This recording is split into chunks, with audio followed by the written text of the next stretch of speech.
So welcome again to our third episode of the EladPod. We've got wonderful special guests, and we've got one sitting here right now who's already given a wonderful intro, so I know you're going to love her. Betsy Fogle, who's running for the 135th House District in Springfield. We've done some events together. We've done a town hall together not too long ago before this virus hit. And so I'm very excited to bring her here today. We will also be speaking with Glenn Kage, who is the president at the UAW Local 2250 over in Wentzville, and Michelle Whitley, who works with them, might be here as well. Hopefully you all can hear this now. We are live. We are good to go. And I said a lot of nice things on the other stream. I know you could hear my voice and you couldn't hear hers. So I'm going to say you're wonderful, and I'm going to leave it at that. And I'm going to let Betsy introduce yourself. And for all those folks out there, please still go ahead and comment with any questions that you have. Let me know you're here. Obviously, you've all been a big help. And this campaign has always been about community and the work that we can do together to fix our state. And we just show that we can do that with this live stream event. So thank you so much. Betsy, take it away. Go ahead and actually introduce yourself to folks this time. Yeah, so before I launch into it for the second time, I just want to make sure and confirm everyone can hear me, correct? Yes, we are. I'm checking that right now. So my other screen. Sure I'm not getting any. I can't hear her comments. Yeah, I think we are looking good. Okay. Yeah, we're looking okay. Okay. Well, like Elad said, very warmly and kindly, I'm Betsy Fogle, running for state rep of District 135.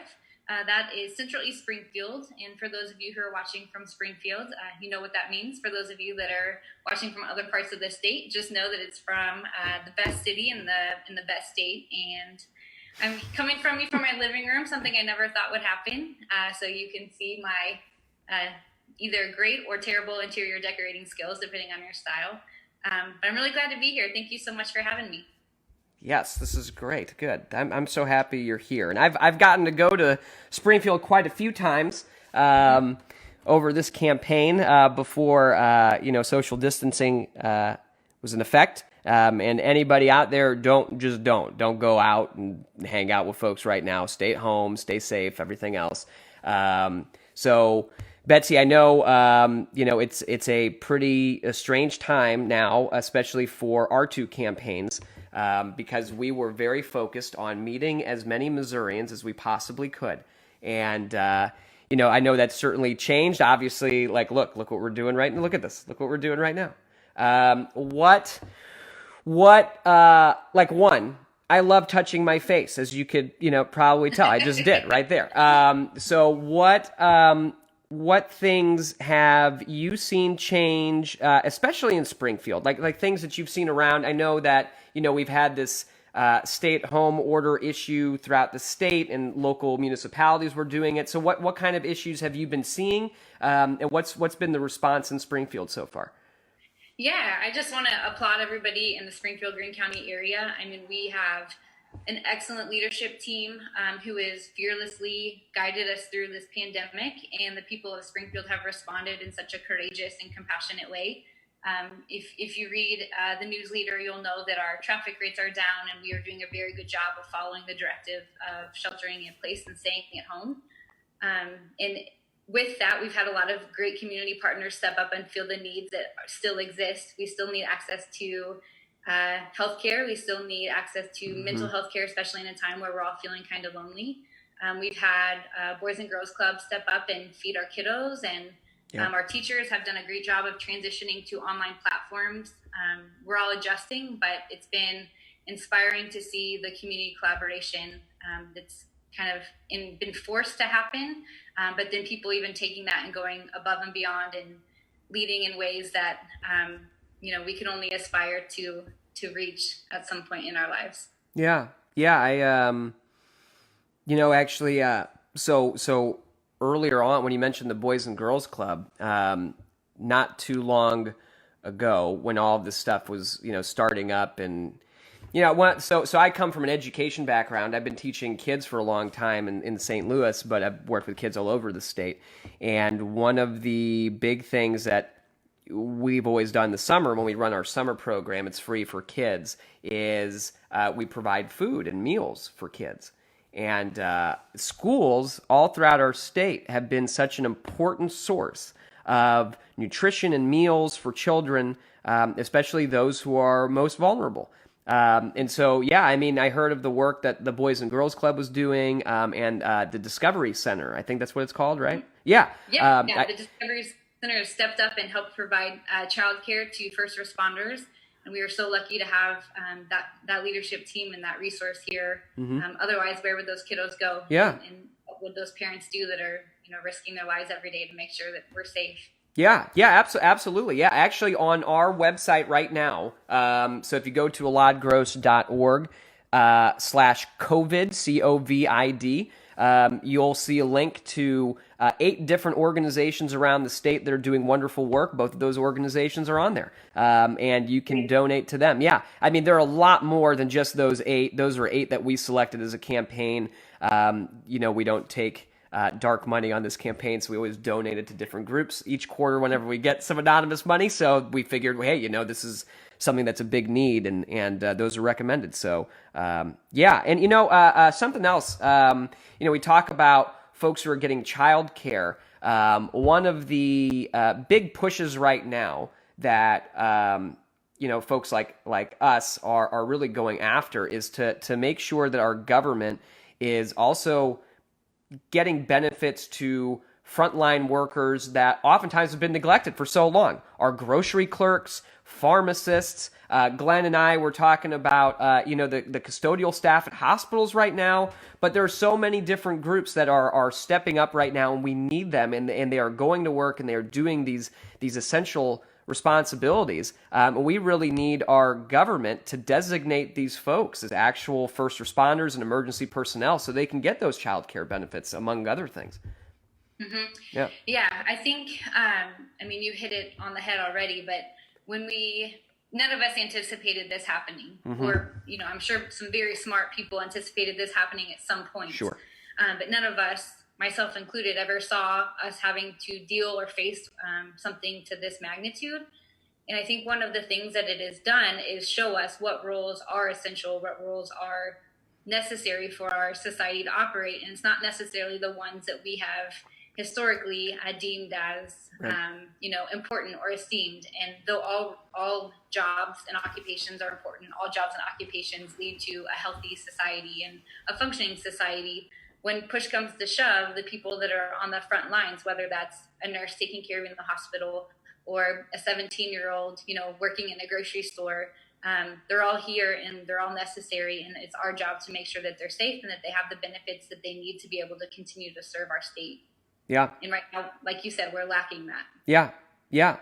What has this changed? I mean, I know, we've been talking about these issues for a while, but has this changed, even maybe emphasize something that you were talking about in the campaign that has become such an issue that's like, wow, like how, obviously this took years and years for us to get to this very vulnerable point in Missouri, right? But is there something that really stands out to you that just says, goodness, if we had done this earlier, or if we never considered this issue and now here we are. Is there anything like that you've seen? Yeah, so for those of you on the call who don't know, my background is in public health, and I've had the pleasure and the ability to serve in that sphere for the last 5 years. Yeah. And one of the main reasons I wanted to run a campaign in the first place was to make sure that we no longer had people trying to access care that couldn't, and specifically healthcare. And I think that has been amplified times a million now that we are facing what is arguably going to be the worst healthcare pandemic that we ever have to face as a society, or at least in our lifetimes. But like you said, those problems are already problems that people were facing before this hit. It's just now magnified because so many Americans are going to be impacted. We've had, 100,000 people apply for unemployment in the state, and often most of those jobs came with healthcare. But what do you do now that you don't have employer-based health care? And unless we expand Medicaid to cover those special populations or those vulnerable groups that historically haven't been entitled to that benefit, we're going to continue to see the same problem happen, whether it's COVID-19 or, COVID-19 is here and it's going to get better, but it's not going to completely go away.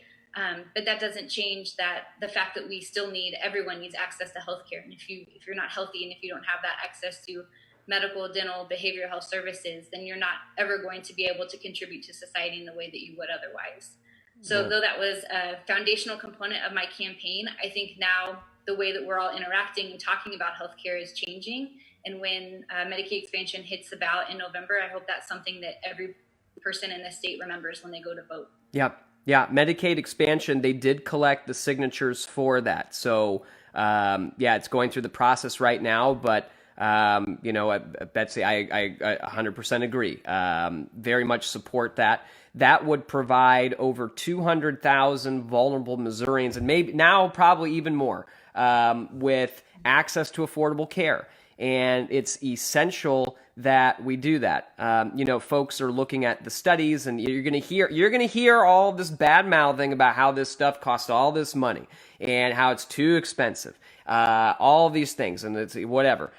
Here's the thing. We are already paying for it. We're already giving money to the federal government, and we're not getting anything in return because we are one of the few states that has refused to expand Medicaid. And not only that, but our state is actively, through the Attorney General's office, but I'm sure supported by lots of members of the legislature right now, is actively fighting in court to eliminate not only our opportunity to expand Medicaid, but to eliminate expansion all over the country, which will eliminate health care for millions of Americans. People have been asked right now during this pandemic, are you going to continue with this lawsuit? And they're all, yeah. So please, we've got some folks who their priorities are not in the right way. And I feel good that when this goes to the people, to ask them, would you like folks who are vulnerable, or if you think of yourself in a situation like this where you might lose your job and you're going to need health care, would you like the opportunity to have that? I have a feeling most Missourians are going to say yes to that. So very happy that's on the ballot. Very sad that we couldn't get that done through our government. I agree. Yeah. So that's good. I got to rant a little bit in the middle of this thing. Me too already. Anyway, we talk about healthcare. I mean, this stuff is just so important, right? And I mean, it impacts all of us. And we are seeing that on such a scale now that I think a lot of people didn't appreciate, I mean, if you think of it from just like a public health perspective and how interconnected we really all are, right. That's why these stay-at-home orders and everything else are important. What's your thought about it? I mean, that was kind of the big news. We've all been making a push on the governor to put that in, and there's some question about how effective that order that he actually released is, and so there's some questions about that. We're looking forward to his conference today. But yeah, what's your thought on, I guess, disease mitigation techniques in general? What would you tell folks? Yeah, so I think first and foremost, the most important thing is to acknowledge that anyone faced with tackling issues that we're tackling right now is in a very difficult place. Mm-hmm. And I can't imagine the weight that the governor carries and that everybody else carries. That being said, I'll tie it back to kind of local government. Our Springfield Greene County Health Department has been setting the tone and setting an example for the rest of the state. Our hospital team, our CEOs are being very vocal about the importance of some of these initiatives that we're talking about. Though our governor did issue a statewide stay-at-home last night, and we were all excited to see that, that doesn't mean that it's enough, and that doesn't mean that the decisions that we're making are keeping all of us in the state healthy. It took us too long, and the stay-at-home didn't go far enough. And I know that there is an economic impact. I know that it's not an easy decision or a light decision to be made. But at the end of the day, we need people who are fighting for all of our safety and our well-being. And the one thing that you can't dispute is science.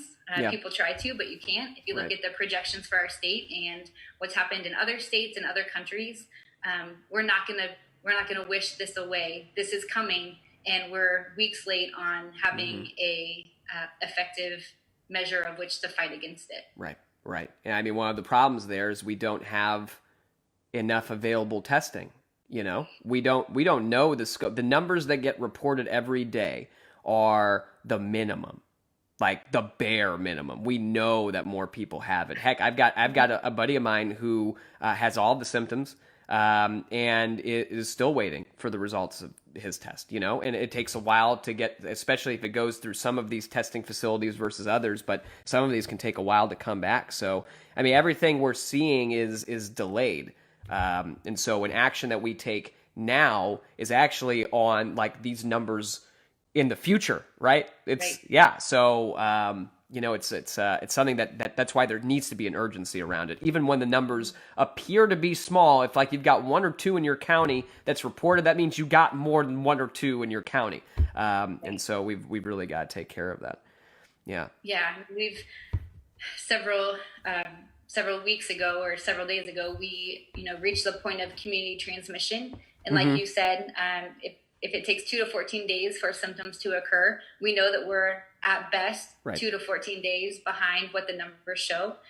And as individual citizens, regardless of what happens at the state level or the local level, it is our responsibility to make sure we're following that stay-at-home order. This would just be my caution as someone who does work in public health and does see the ramifications of this every day.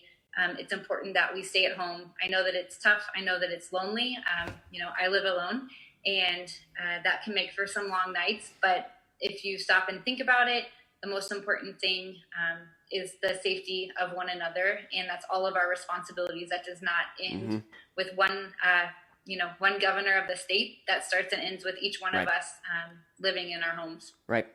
And, we had Kathy Ellis. We did a live event with her. She's running for Congress in the 8th District, and she does, she's a social worker, does a lot of work with folks on mental health. And we talked a lot about this, about, the feeling of isolation and, what can you do? And so I would really recommend, if you're going, it's not a good place to be for you, you're not feeling too great, I'd really recommend you watch that little event we did with her, because I mean, she had some great recommendations in there about having a routine and really, now with technology, like look what we're doing, right? There are so many ways for us to connect in different ways. I mean, I've spoken with folks I haven't spoken with in years through, Zoom, everything, everybody's loving doing this. But yeah, I mean, if there's any help that you need, we're here. And we've been talking about this. We really have campaigns that are oriented to service and to serve the people of our state. And that's why I think it should be anyway. That's kind of the idea. But, if there's ever anything that you need, feel free to reach out. And what's great about having wonderful folks running for local office is that you have people who are in your neighborhood, people who know where you are and what's going on that you can talk to. And so, yeah, I mean, we're here for you. So if there's anything that you need, let us know. But yeah, it's important. I'll just add to that. I want to echo your sentiment.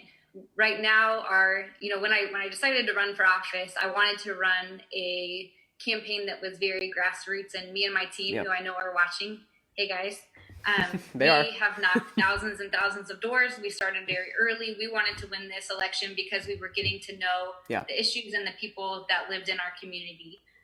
We've had to pivot that approach, and we have not been able to fundraise. We have not been able to meet you at your door. We have not been able to follow the plan that we had set forth for ourselves. But that being said, it's still challenging us. It's making us stronger, and it's making us better. And similarly to, I know, the mentality that you've taken, you're not hearing us call you and ask you for money because we know that right now this is tough for everybody. And that is, though it's such an important priority to get good candidates elected in November, there are other priorities, and we recognize that. So our team has decided to take an approach of what can we do for you, not what can you do for us. Yes. And I think that mentality is the mentality that we already had. It's just being amplified and changing a little bit in light of COVID-19. And that same perspective is a perspective I would want to carry into office if elected. Our job to represent the people that we serve. And right now the needs are to be a resource, like you said.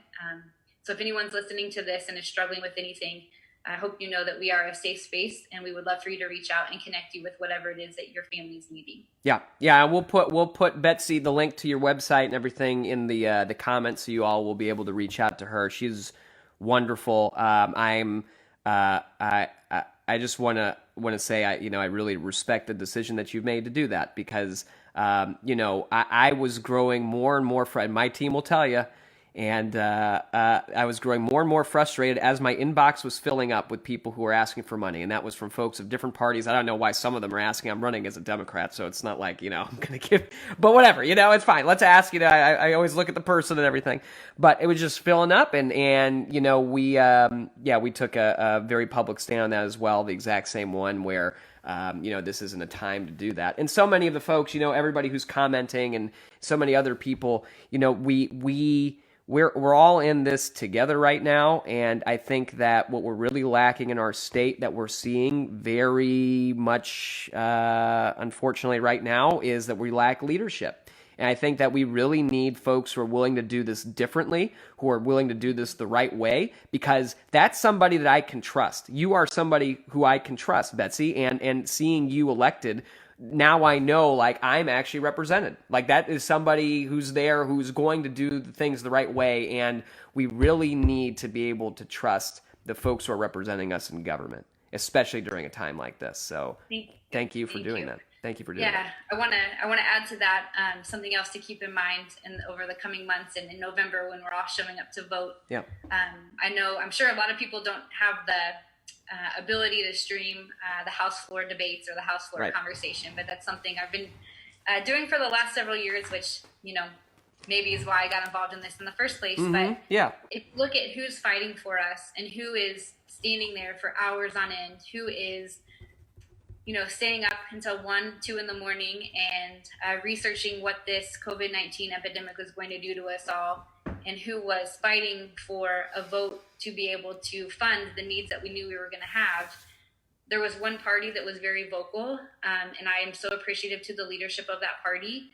And though they were unsuccessful in getting some of the things passed that we were hoping would pass, they never stopped fighting. And when I think about government and what government should look like, it should be the person that's standing there for hours on end, waiting to make a change and unable to do it. We should be able to do it. That's the whole point of democracy, the whole point of government. Yeah, absolutely. We've got, there are some good folks who are fighting right now. They sure are. It's just unfortunate that this has to be a fight. But that's where we are right now in Missouri and in the United States of America. So we've got a couple questions that have come in. So I want to make sure we get to them. Yeah, Angie wants to know, would Medicaid expansion help keep rural hospitals open? Yeah, that's a great question, Angie.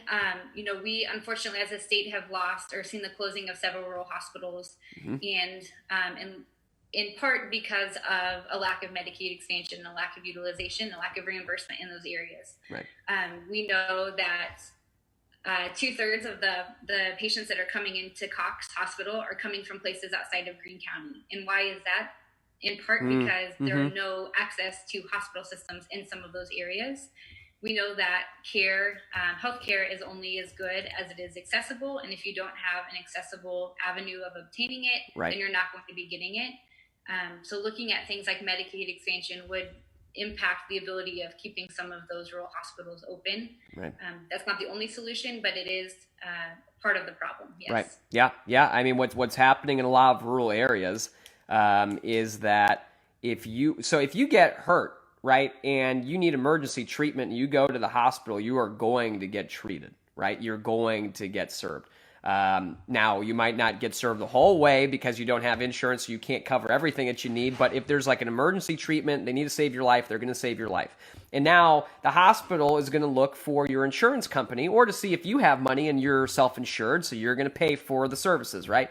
Well, most people who are uninsured, they don't have the money, so they don't, right? And they can't pay. So now what happens is the hospital, in order to get reimbursed for all that, has to get its money from somewhere. And since there is no insurance company for them to go to, they're going to go for you. So they're going to take you to court. And now we've got court systems that are filled up with debt collection, all this other stuff. People are making agreements and saying, yeah, I'll pay $20 a month despite knowing that they can't.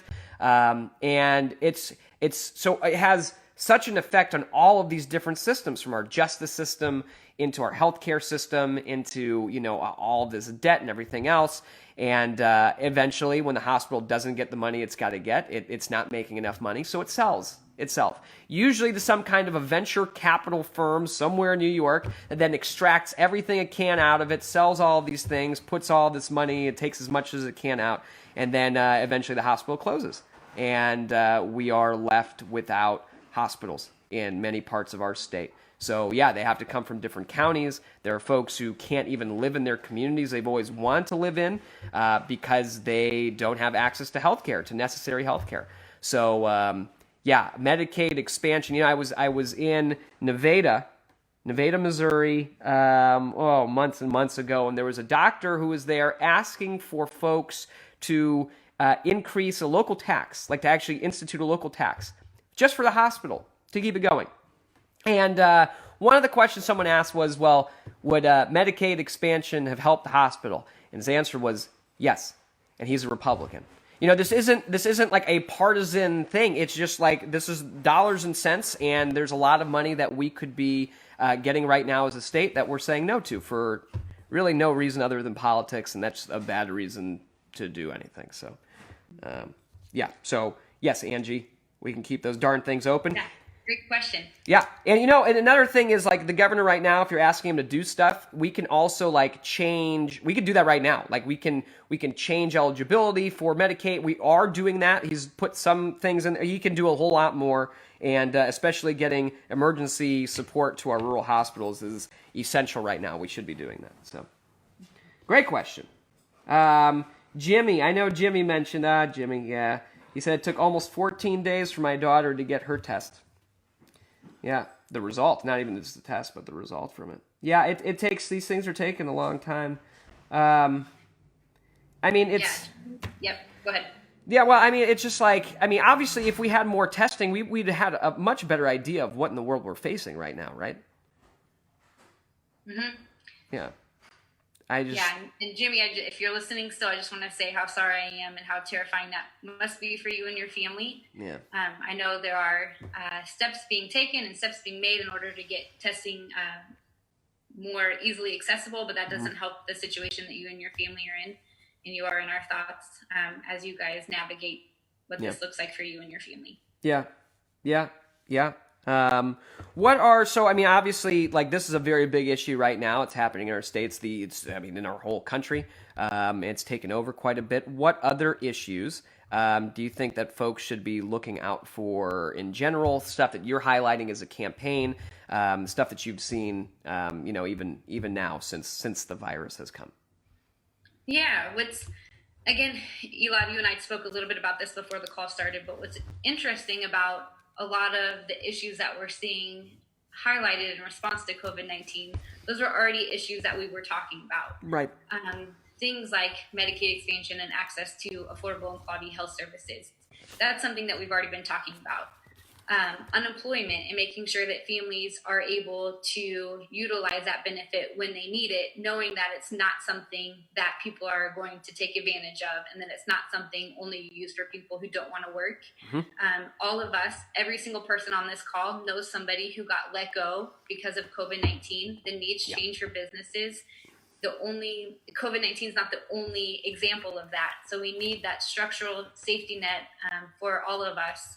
And that rises and lifts up our whole entire state. So that we're talking about it right now through the lens of COVID-19, that issue was already there. Same thing with childcare subsidies and making sure that families can access those and stay productive and stay engaged and stay working is obviously a benefit to the economy at large.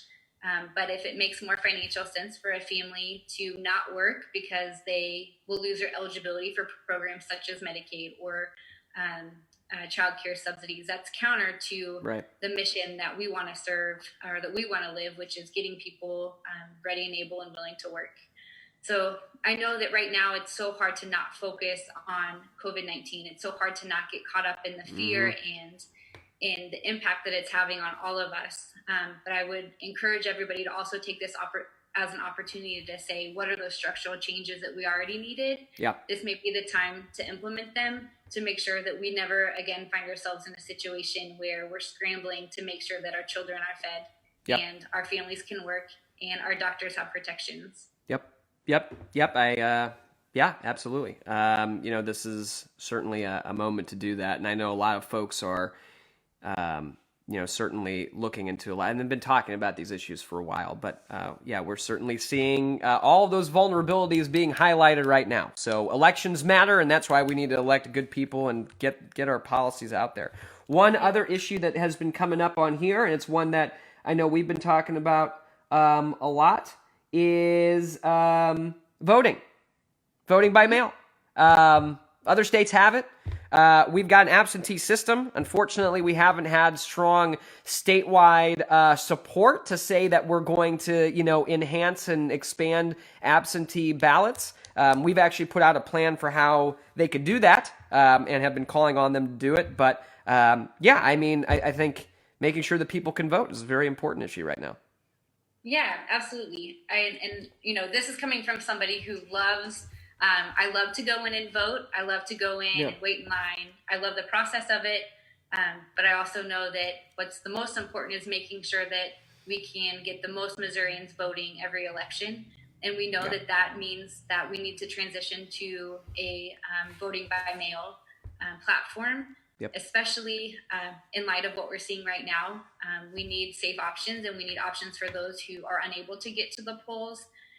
If you can call in and have a psychiatry visit over the phone, or if you can call in and meet with your clients over the phone, then you should be able to do the most important thing, the most important responsibility that we as Americans have by vote or by mail as well. Right. Yep. Agreed.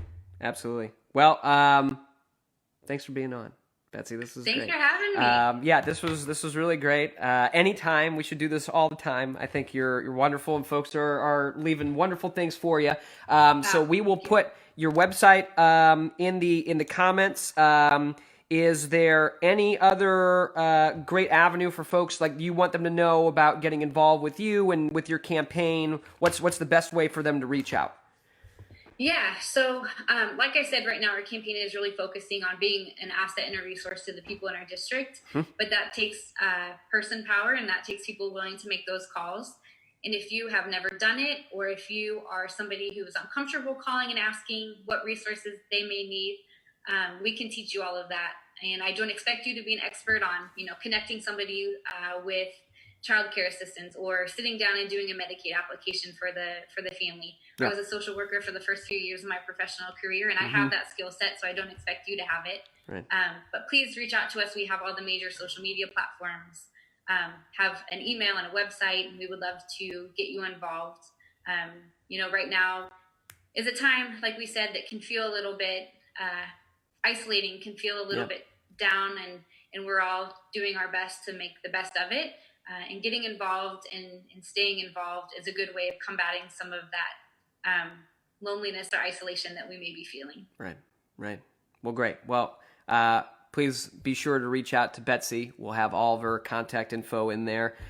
We really appreciate you coming on the EladPod and sticking with us through all the technical difficulties. I'm so happy we got. I was going to move whatever I needed to make sure that happened. But keep commenting. If you've got comments later on, this is going to be available after the live is over too. So you can go ahead and comment there, and we'll be monitoring for questions, anything else. So that's what we're doing now. So, all right. Well, thanks for being on. I'm sure I'll talk to you soon, and stay safe, and and best wishes for everybody in Springfield. So, you too. Thank you so much. Bye, all everyone. Right. See ya.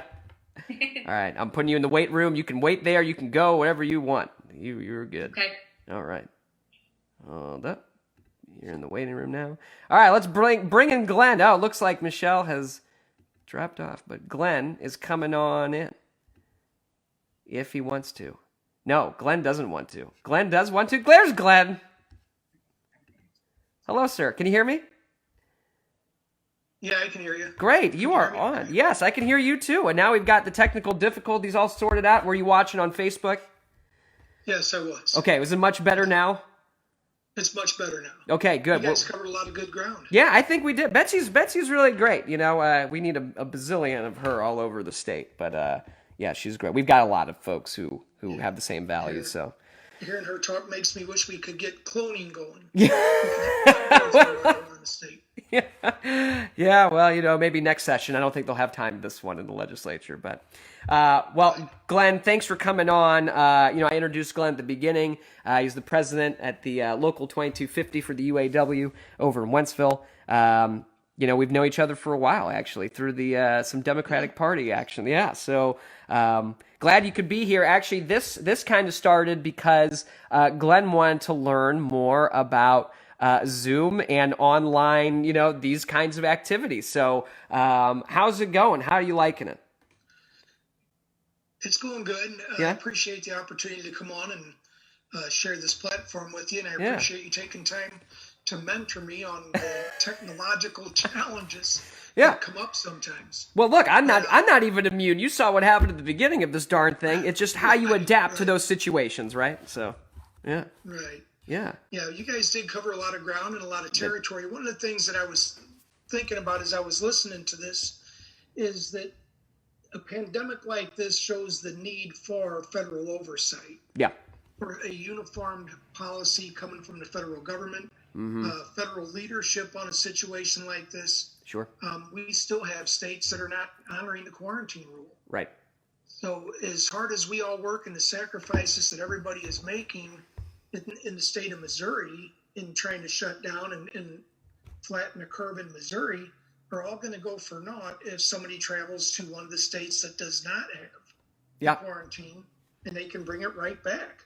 Right. So, this is something that needs to be addressed at the federal level, but enforced at the local level. Mm-hmm.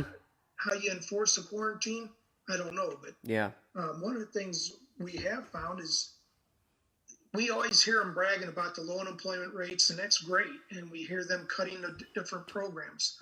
Unemployment in the state of Missouri had been cut. Mm-hmm. And then when we had a mass layoff at General Motors, the plant that I represent, we had 4,500 people hit the streets within a 3 or 4 day discussion with General Motors because they did not want to shut down. They wanted to continue working. And one of the problems that you have with that is we have found out in the ever-evolving changes of the virus that it stays active on metal for up to 72 hours. Mm-hmm. So if you have the first job on the assembly line, you touch something and you are infected, anybody that comes in contact the rest of the way down the line would come in contact with that as well. Yeah. So we pushed extremely hard for General Motors to do the right thing and to cease production, and they did, which is good for the health of our members. But on the downside of that is that the state of Missouri was not prepared to handle that influx of people filing for unemployment. The corporation was not prepared. Typically, they send out a warn letter that notifies a company or a business that in 60 days there will be a mass layoff. Right. That gives all parties involved time to prepare for it. We didn't have that opportunity. There was nothing like that in the state of Missouri or in the whole country. Yeah. So it's caused some grief for our members. I know some of them have, and still coming off the 40-day strike. There's people that have not recovered from that. Right. So we understand that that's what's going on. I know our international union has worked extremely hard to try to get these issues resolved with General Motors on the sub-pay and the state of Missouri on the unemployment situation. And eventually it's all going to get worked out, but we just have to be patient. Mm-hmm. Mm-hmm. Yeah, I know. And we've talked about this a little bit, that there are folks, our unemployment system was not prepared for this. And this was a huge influx of people. But at the same time, we weren't really prepared for mass layoffs to happen so quickly. And so, we've got folks who are in this, protest period right now, which provides an employer with the opportunity to say, hey, that person should not get unemployment for one reason or another. And the problem is that all of these folks who were laid off, they were laid off, right? And so they should be getting unemployment benefits, but we haven't. I don't know, maybe this was an oversight even within the state because we've relaxed a lot of the statutes around these things, but we haven't limited that period down lower as well to respond to the crisis that we're in. So there are people who are having to wait that full period despite there not being any protests coming within those 10 days from their employer, and folks are struggling right now. So Right. Yeah. So one thing I'd like to encourage everybody, even nationwide, but in the state of Missouri and our members and stuff like that, nobody should be too proud to reach out for help. mm-hmm. This caught so many people by surprise that there's people out there that if you're struggling, reach out. There's all kinds of different programs, different organizations that will help out. If you belong to the union, you can reach out to the AFL-CIO, Fight for the Fight. They can help you with some of your financial obligations. There's food pantries throughout the state. They can help out as well. And, make sure that you're kind to everybody that you meet, whether it's the person at the gas station or that is still going to the store and stocking the shelves. Right. They're the ones that are keeping this country running. Yeah. We need to show a little bit of love to those people, and eventually we'll get through this. Yeah. Our nation is very resilient. We're a tough bunch of people. We'll overcome this. We'll get out and we'll be okay. Yes. Yeah, I absolutely. And I think you're seeing that because just like you said, there are so many folks out there willing to help and willing to maintain our community despite this virus's efforts to keep us apart, right? And I think that if we've seen anything, even if we're in a time where leadership has been lacking, we're still sticking through it. And, I think resilience is the exact right word for that. So, one thing, the first responders, the doctors and nurses that are on the front lines of this battle, they deserve every accolade that we can possibly give them, as do the people out there that are working throughout our communities. But some of the people that are overlooked are the janitors that come in and clean these hospitals, to continue to go in and clean operating rooms, continue to keep these hospitals functioning, the maintenance personnel that are there working. Without them, these hospitals would not be able to continue to function either. Yep. So we got to remember that there's taken a lot of people that are putting themselves in harm's way day in and day out to try to help our country recover from this pandemic. Yeah, that's absolutely right. And I think just like, what we were talking about with Betsy is that this has really shown us a lot of the vulnerabilities within our system, right? Because these folks were all performing very important services. We just weren't appreciating it as much, right? And we got a little lackadaisical about it and a little, I guess a little too comfortable. And here we are. We're seeing where all of these things are starting to get to the point of stress. And there's a lot of changes that folks have been asking for a long time, and we certainly need them right now. So, it's a very, very true. And for folks who, we talked about grocery clerks, pharmacists who are pushing very hard right now for, that emergency personnel designation from our state. So that way they can access child care benefits. They can access protective equipment at a priority rate, which is, that's something that we need. Those are the folks who are on the front line right now. So. That's correct. Absolutely. Yep. So those are the people that we need to try to find ways to make sure that they're compensated for the additional risk that they're putting themselves in. Yep. Absolutely. Yeah. Right. Yeah. Yeah. This it kind of reminds me, and you and I had a little conversation prior to going online or going live with this. Yeah. But our nation has always relied on a strong manufacturing foundation to come out of almost every recession or depression. The concerns that we have now is what's the global economy going to look like coming out of this pandemic? What kind of effect is this going to have? What's the recovery time going to be? Will we come back in at full production? Are we going to come back in with limited production and start ramping back up? Are people going to be able to afford to go out and start buying new trucks and vans? This is the overall picture of this isn't very good for our entire country and our entire economy, which is why leadership was so critical. We spent weeks making fun of this, saying that it was a hoax. We heard that it was going to be gone when warm weather hit, that a miracle would happen and it would be gone. Had we focused our energy and attention from the very beginning on trying to find ways that we could stop it in its tracks, we may have been able to save a lot of lives. We may have been able to save a lot of the economy. Yeah. I think, that's, it's a lack of quick response. The problem is, like, folks knew that this could be an issue, right? The scenario that they looked at for a pandemic was something like this. And, and still, I mean, we just, if you don't have the right type of leadership there that's going to take these things seriously, and sure, maybe today it's not an issue for you, right? But it will be at some point. And those are the ones that, even us as people, that we oftentimes don't kind of look at, right? It's like, oh, that door is kind of wobbly, but we won't care until it falls off the hinges. And, that's definitely something that is tough for all of us to do, but it's one that, in a situation as serious as this one, should be treated with the same, at least I think, should be treated with the same kind of seriousness as any other national security risk, So, right. Here we are. Absolutely. Yeah. It absolutely is a security risk. Yeah. Well, I sure appreciate the opportunity to be on your show. Yeah, this is a good time. Yeah, it was good. I look forward to having another conversation with you and seeing how things go. Good Yeah. luck. Thank you so much, Glenn. Well, thanks for coming. And I'm sure I'll see you virtually soon. So we'll talk anytime. I have no doubt. Thanks, Elad. All right. Take care. Bye-bye. All right. Ending you out. All right. All right, folks. Well, that was great. We had 2 special guests on today. That's exciting. That was Glenn Kage with the United Auto Workers. He is the president at Local 2250. That's over in Wentzville, Missouri.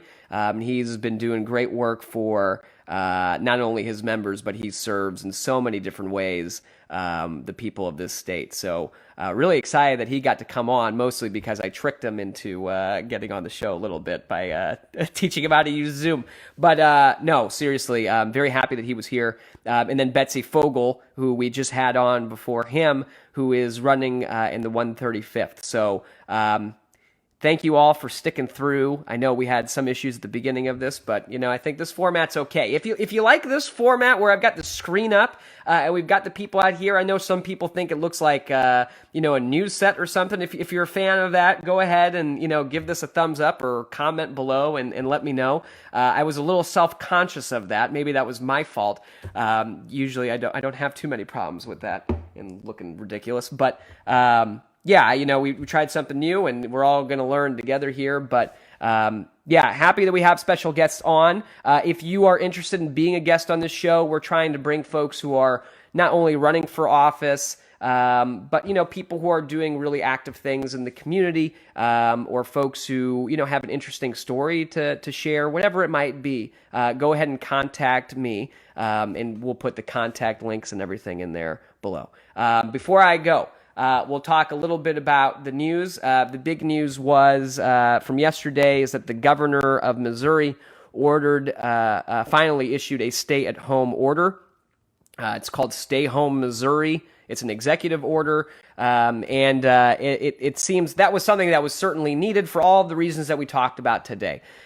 Looking at the text of the order, it does appear that there are some things that are lacking there, and we pushed very hard to get the governor to issue that order, to take steps like many of the ones that we're talking about to protect our workers, to expand access to health care, to make smart decisions right now.